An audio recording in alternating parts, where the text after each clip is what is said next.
Now, jot this down. Also give yourself a chance to change.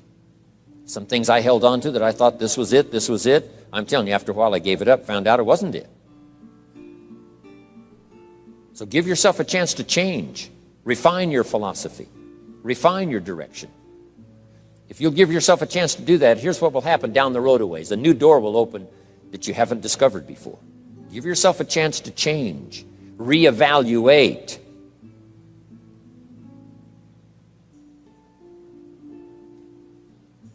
Okay.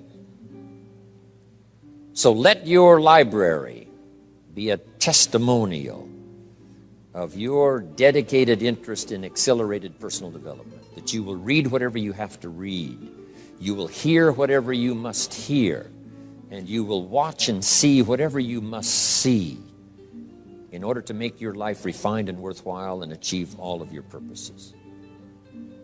That's what I want this stopping station to be these 3 days. Just to come here and sit for a while and listen and ponder and take notes and work hard and see if you can't absorb, get all that you possibly can here so that it will start to refine your life even before you get on an airplane and fly back to wherever you came from, before you get in your car and drive away.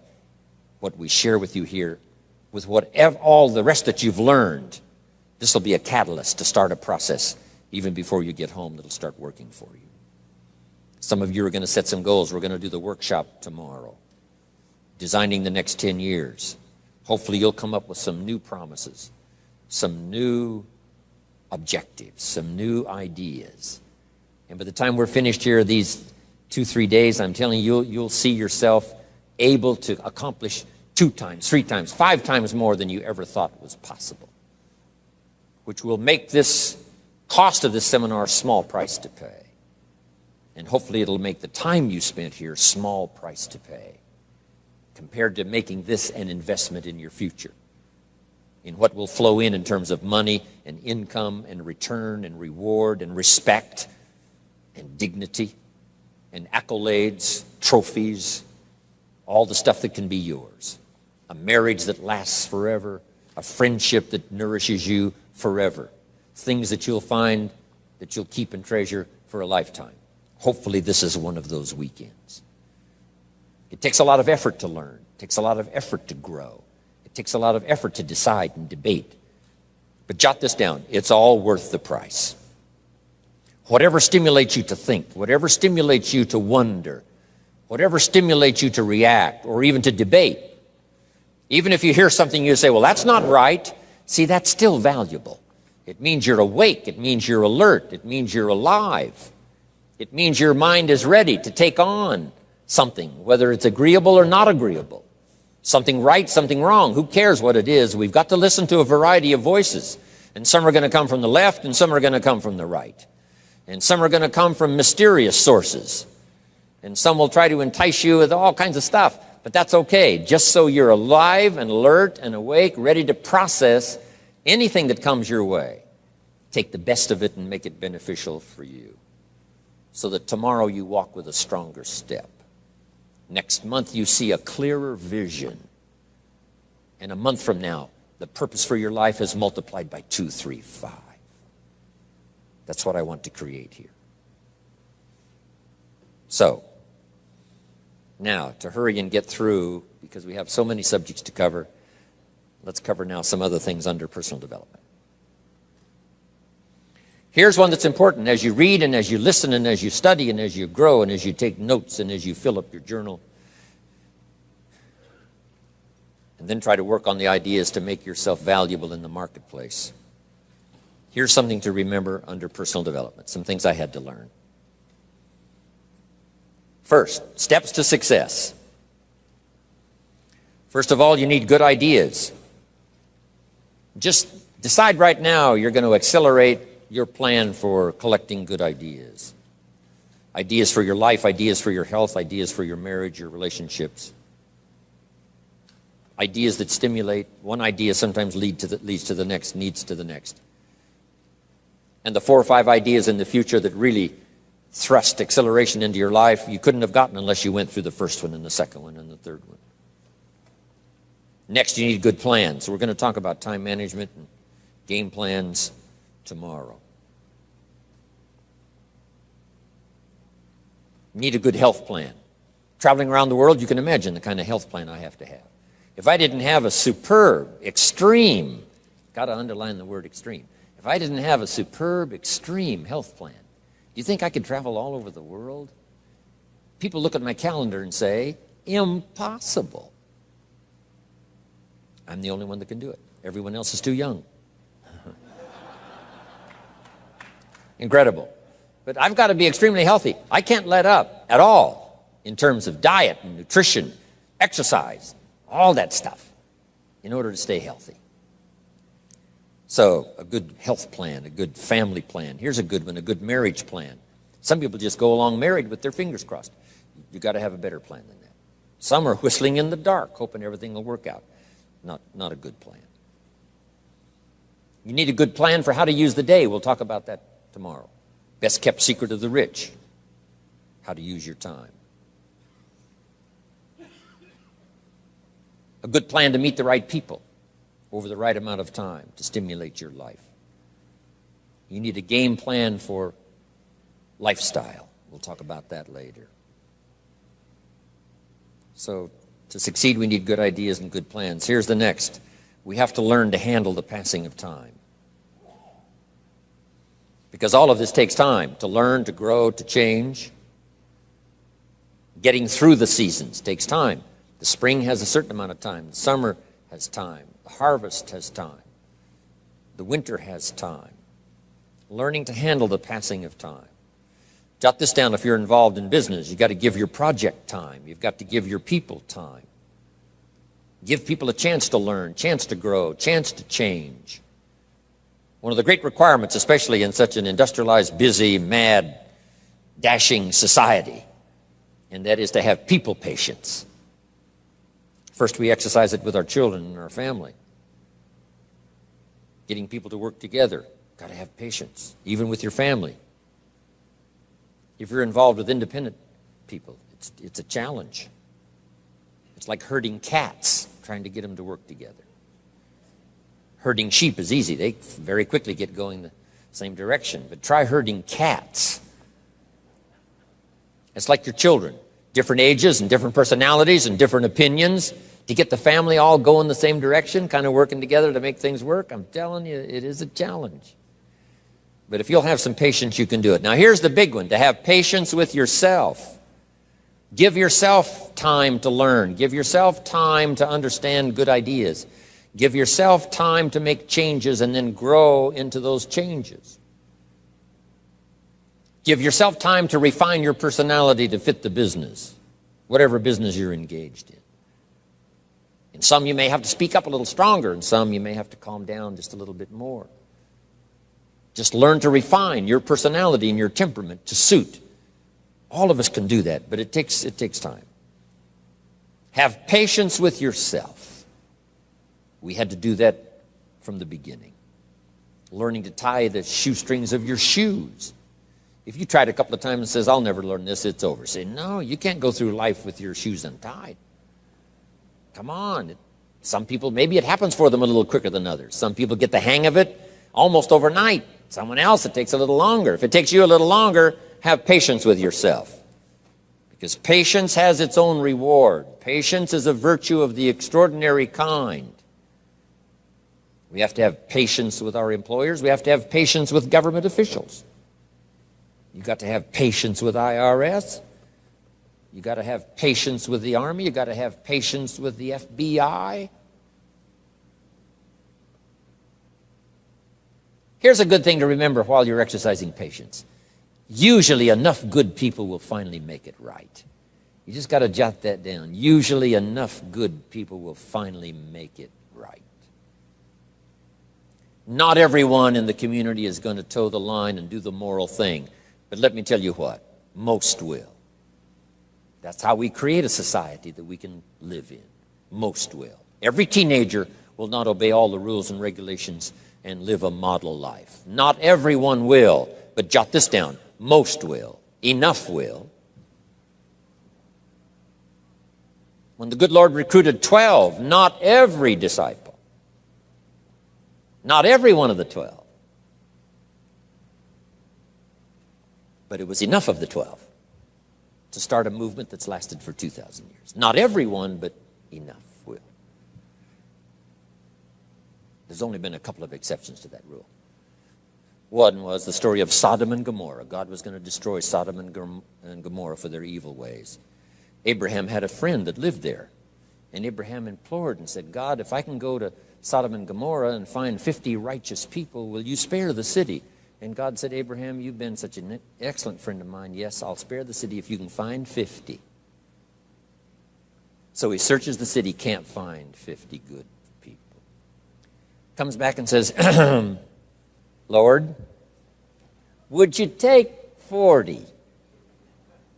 God says, Abraham, for you, come on, I'll do it. If you can find 40.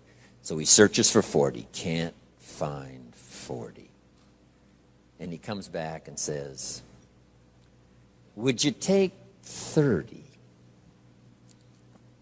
Good Lord says, Abraham, only for you will I reduce it to 30. Can't find 30. Can't find 20. Abraham said, this is my last request. Would you take 10? God said, only for you, Abraham. So he went searching for 10. And you know the story, right? Couldn't find 10. That's the exception to the rule. So he said, Abraham, get your friend Lot and his family out of there because the end has come. But that's the exception to the rule. So jot down the general rule. Most will. In a civilized society, most will obey the rules. In government, most will. Not every senator will, but what? Enough will to build a stable government and a future. Not everyone in the armed forces will, but enough will. Not everyone in the community will, but enough will. Not every teenager in this high school will, but I'm telling you, the most will. And that's how we survive in a civilized society, because most will. And that's a good feeling to know. Most will. Okay. So have patience. Next, under personal development, is learning to solve problems.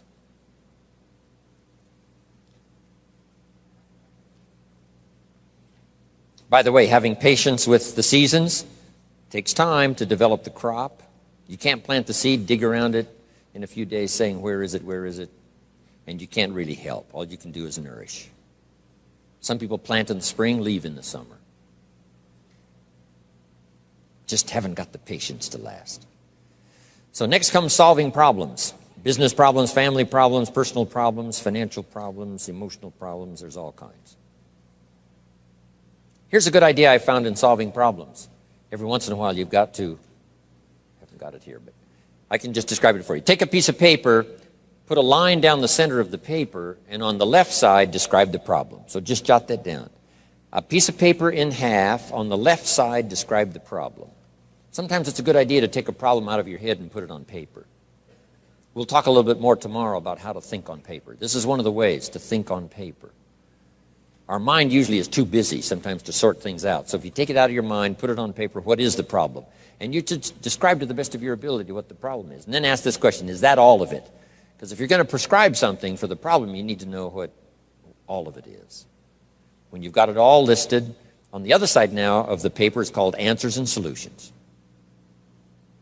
The problem on one side, answers and solutions on the other side.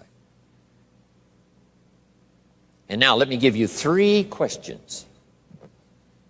3 questions that can help solve most any problem. Here are those questions. Number 1, what could I do? So just jot that down. What could I do? Then you start developing what we call working papers. And the working papers consist of making a list of the things you could do to solve this problem. Number 1, and you say, well, number 1 would take too long. I can see that right now. Let's go to number 2. Maybe that's the answer. Number 3, no, that isn't it. And let's say you've got several points now and you've done your best to try to solve the problem yourself and you can't solve it yourself. Here's the second question. What could I read? Maybe somebody spent a lifetime researching the problem you've got, and they've got some excellent answers from a lifetime of research. Maybe in your own journal you've taken notes before on something. You say, hey, I remember a class I took. Seems like there were some answers there, so you go back, do a little research. So under number 2 is research. And if you search, what? You will find. If you research, you will find. Search and research.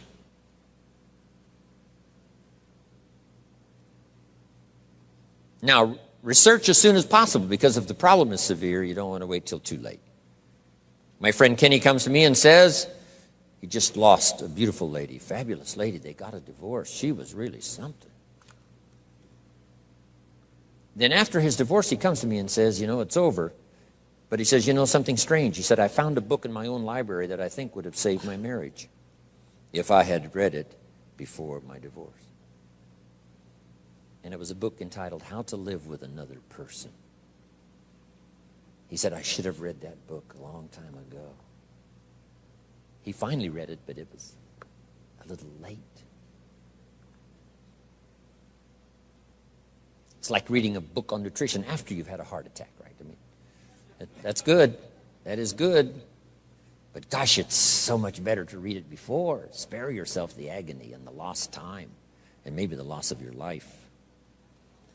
Now, if you tried to solve it yourself and you can't solve it and you've researched and it doesn't seem like you've got the answer, here's number 3. The third question is, who could I ask? Is there someone around me that might have the answer to my problem? Now, under that, put this. Don't ask first now. Try to solve it yourself. Develop some working papers. What you think you might do, that still isn't it. Here's some books I've read. This guy's crazy. This guy, no answers, haven't got it. Now I ask.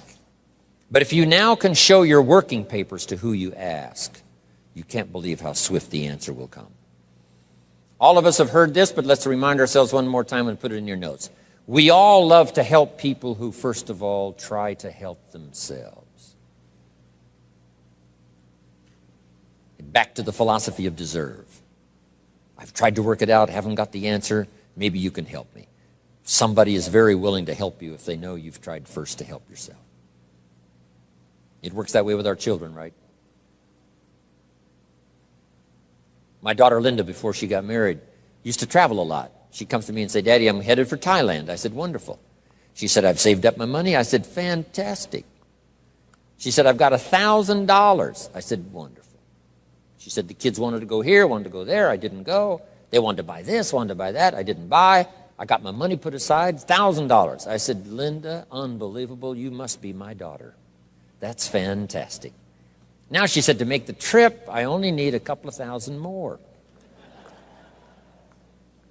An easy 2,000, right? But she knew she couldn't get the whole 3. But she knew that if she worked hard to the best of her ability and put that first 1,000 together, the next 2 was easy, right? Okay. So, develop your working papers. Do your best to solve problems. Here's why you try to solve it on your own first. You need the mental and emotional muscle. You need the discipline. If you just quickly go to the answer, somebody that's got it, now you're not developing the muscle. You're not developing the discipline to solve your own problems, because there may come a day when there's no one else to ask. So you need the rhythm of learning, the rhythm of trying, the rhythm of seeing if you can do it first to build the emotional, mental